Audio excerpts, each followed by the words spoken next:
Hey,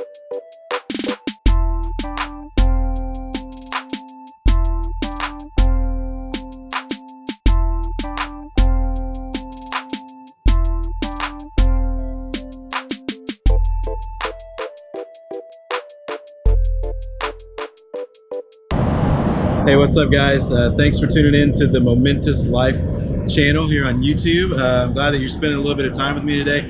I am in Memphis, Tennessee, hanging out at the Bass Pro Pyramid. I'm all the way at the top. As you can see behind me, it's got an awesome view of the Mississippi River, the skyline, everything. We're like, I don't know, 30-something stories up, and we're having a lot of fun here in Memphis. And today, I kind of, hanging out in the pyramid kind of got me to thinking about some things. I've shared with you kind of about an idea that I have, and really a conviction that I have in my heart about weight loss.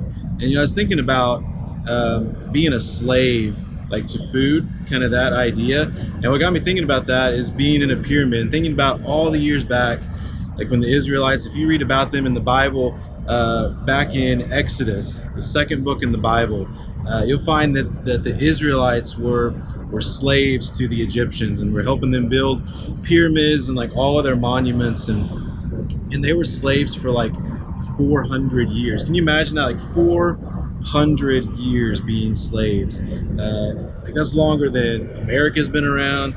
Like that's generation after generation after generation of being slaves.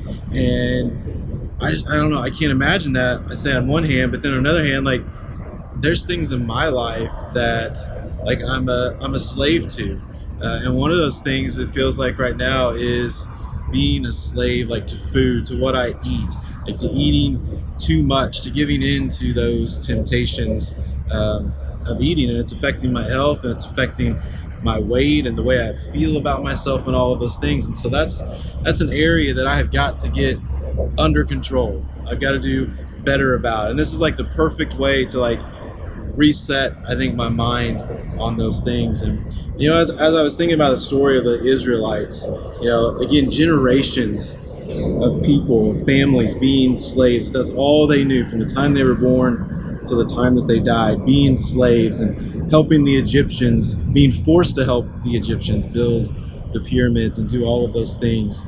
I just can't imagine that being my life. And what's cool about that story, though, is it reaches a point where God says, the Bible says, he hears the cries of the Israelites and he has mercy on them, and he looks down and he sees them in their struggle. And that's what I'm believing God is seeing on me as I'm taking this to heart, this weight loss thing in my life that I want to do. I believe that God's kind of hearing my cry and seeing the state that I'm in, if that makes sense, and that he's ready to do some things in my life health-wise.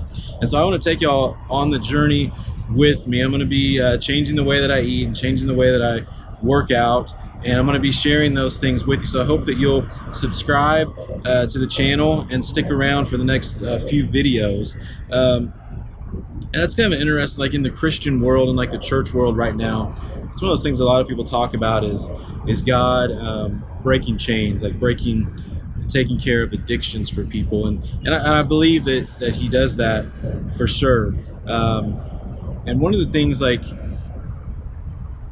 I am a firm believer in that. And I want to tell you a story about a time that I kind of dealt or saw that kind of up close. It doesn't have anything to do with a person, actually. It's got more to do with an animal. The neighborhood that I grew up at, I remember walking like to school, walking to friends' houses and things like that. And every day as I would walk, I would pass this dog. And a lot of times I'd be riding my bike. I'd ride by this dog in this front yard. And this dog was always chained up to like this metal pole right in the middle of the yard. And you could see like a dirt path around that pole where he had worn out the grass, and that was his area. It was almost like a perfect circle right there in the front yard. And he would go as far as his chain. He had a big heavy chain, tied onto his collar around his neck. He would go as far as he could in that chain, that chain would let him go. And he was so mean, like he was so angry really about his situation. And anybody who would walk by, if he was laying next to that pole, he would run as fast as he could until that chain would grab him and pull him back. And he spent his life pretty much, most of his life being chained up. And I remember always I felt sorry for that dog. Like, I'm an animal lover. I felt sorry for that dog being chained up. I wanted to go up and pet him and play with him, but he was so mad that you couldn't even go close to him because he would growl, he would bark, he would do all of that kind of stuff. And then one day, like, I drove by or rode by on my bike, and I remember the owner was putting up a fence, putting up like a chain link fence around the front yard. And I had gotten there just in time. Like, the owner was getting ready to take the dog off of that leash, off of that chain that was holding him up to that pole. And I was super excited. I thought, finally, this dog is going to get off of his chain, get off of his leash, and be able to run around and do all the things that he wished that he could do for so long. And I saw him unhook that dog, and the dog kind of didn't know what to do at first. He didn't realize anything had really changed. And he walked, like the owner was kind of calling him out, and he slowly walked up. And I'm sure he felt like that weight wasn't there anymore. And he went to the edge of where that circle had been worn out in the grass, and then he tested it out, and he realized he could go a little bit farther. So he went a little bit farther. Then he realized he could run. So he started running. Then he realized he could go wherever he wanted all over the yard. And that's what he started to do. He explored every nook and cranny of that yard, and I was so excited for that dog. And over the next few days and weeks, as I rode my bike or walked past there, I'd always look for the dog, and he was always in a different spot in the yard. And I was so happy for him because he was finally off of that chain. But then the longer that went on, I noticed something kind of funny about that dog and his situation. I noticed that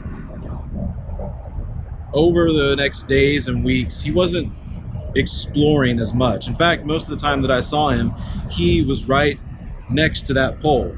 His chain wasn't on him anymore, but he was always in that like dirt circle that he had worn out. And I thought, what's he doing? Like, why has he gone back to that? He could be doing all of these other things. Like, why is he doing that?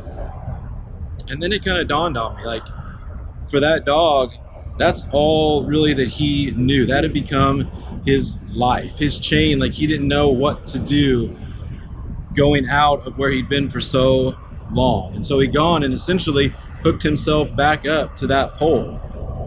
And he stayed there doing what he had always done. And that kind of illustration that stuck with me so long about addiction and the things that I've had going on in my life is that, yeah, I believe that God can break our chains, can break our addictions, can take our chains off of us. And then he expects us to follow him away from whatever it was that was holding us back. But it's a daily walk with him. It's daily steps farther and farther and farther away from that pole and away from that chain that holds us back. And I think what happens, and that we see happen, is that as people fall away from Jesus, they go back to what they know.